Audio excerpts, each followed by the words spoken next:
ঝর্ণার কিচেন। আজকে রেসিপি করে দেখাবো। আজকে করব গাজরের হালুয়া। কিভাবে বানাই দেখতে থাকুন। একটু অন্যভাবে বানাবো, শুরু থেকে শেষ পর্যন্ত ভিডিওটা দেখতে থাকুন। চলুন দেখেন। আগে তো বাইরে দেখিয়েছি, আজকে একটু অন্যভাবে বানাবো। আর গুড়ের বানাবো, খেজুরের গুড়ের। এখানে নিয়েছি গাজর, 500 গাজর নিয়ে গ্রেট করে নিয়েছি, এরকম ছিলে ধুয়ে গ্রেট করে নিয়েছি। এখানে নিয়েছি 1 কাপ দুধ, এখানে নিয়েছি 1 বাটি গুড়, খেজুরের গুড়, এখানে নিয়েছি ঘি, এখানে নিয়েছি আমন্ড, এখানে 4টে এলাচ, আর এখানে নিয়েছি খোয়া ক্ষীর। এখানে কড়া বসাবো, কড়া বসিয়ে দিলাম। এবারে গাজরটা দেবো, সবটা দিয়ে দিয়েছি। এবার একটু ভেজে নেবো।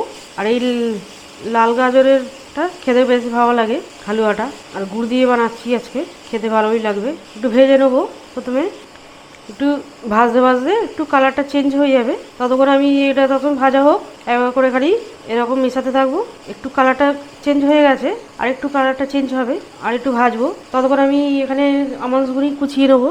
আর এখানে কালো কিশমিশ নিয়েছি, এরকমভাবে কেটে নেবো। এবারে ভাজা হয়ে গেছে, কাঁচা যে একটা গন্ধ থাকে সেটা চলে গেছে।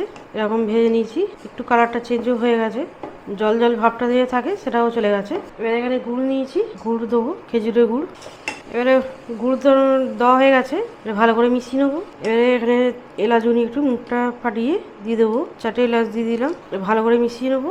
এবারে একদম কমিয়ে এখানে 500 দিয়ে দিলাম, একদম কমিয়ে দিলাম যাতে সিদ্ধ হয়ে যায়, যে কাঁচাটা আছে সিদ্ধ হয়ে যাবে। ততক্ষণ এই বাদামগুলি আবার কেটে নেবো, কিছুটা বাকি আছে, কিছুটা কাটা হয়ে গেছে। আর গাজরের হালুয়াটা খেতে খুবই ভালো হয়, ছোটো থেকে বড় সবাই পছন্দ করবে, দারুণ খেতে হয়, অবশ্যই ট্রাই করবেন। গুড়ের আগেও বাইরে দেখিয়েছি অন্যভাবে, আর আজকে বানাচ্ছি একটু অন্যভাবে, এটাও দারুণ খেতে হয়। এখন গুড় দিয়েছি, ভালো করে ফুটছে, যাতে এটা নরম হয়ে যাবে। এটা 3 মিনিটের মতো ঢাকা দিয়ে করে নেবো। ঢাকা দিয়ে দিলাম, এবারে দেখে নেবো কিরকম হয়েছে। আর এই হালুয়াটা আমার শাশুড়িও খেতে চেয়েছে, করছি যেন, আর ছেলেও ভালোবাসে খেতে, দারুণ হয়। এটা আমাদের সবাই খায়, খেতে বেশ ভালো লাগে। এতে অনেকটা টেনে নিয়েছে। এবারে আমার কম করা ছিল, এবারে বাড়িয়ে দেবো। এবারে বাড়িয়ে ভালো করে একটু করে নেবো। এবারে এলাচুনি তুলে দেবো, এলাচুনি সস কটা তুলে নেবো।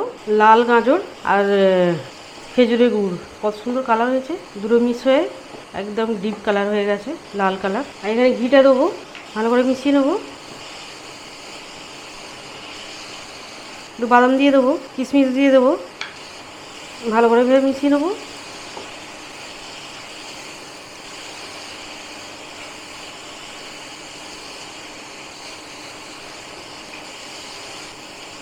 ঠিক আছে, বন্ধ করে দিলাম, তুলে নেবো। এবারে খোয়াটা আবার ফের করতে হবে, খোয়া ক্ষীরটা।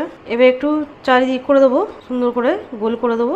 এখানে এবারে একটা রেডি হয়ে গেল। এবারে এইখানে চালু করে দেবো কড়াতে, দুধ দিয়ে দেবো, 1/2 কাপ দুধ দিয়ে দিলাম। চিনি দেবো, এই চামচে 3 চামচে চিনি দিয়ে দিলাম, ছোটো চামচে। চিনিটা একটু গলে নেবো। এখানে খোয়াটা নিয়েছি, খোয়াটা এবারে দেবো, হাত দিয়ে ভেঙে দেবো।